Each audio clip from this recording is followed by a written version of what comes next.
Hello दोस्तों, राम राम सा। कैसे हो सब लोग।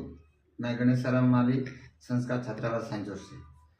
तो दोस्तों, आपने एक वर्तमान में एक रील देखी होगी कि पवना ने घी गालो सा, पवना जिमाड़ो, पवना कुर्सी माथे बेहाड़ो। वो मेमा करे वे कि पवना थोड़ा दूर थी आवे। बाकी पवना के बारे में कीधुड़ो है कि 5 कोसरा आवण जावण, 10 कोसरा घी गलोमण, 15 कोस माथारो मोण और गोमड़ो जमाई कूतरे ठोड़। देखो कि जो 5 कोसरा आवण जावण, केवल 5 कोस तक 5 किलोमीटर को आसपास में पवनो आवे तो पवनो आया गया हमें उभा था कि हागी रागी 5 कोसरा आवण जावण, 10 कोसरा घी गलोमण।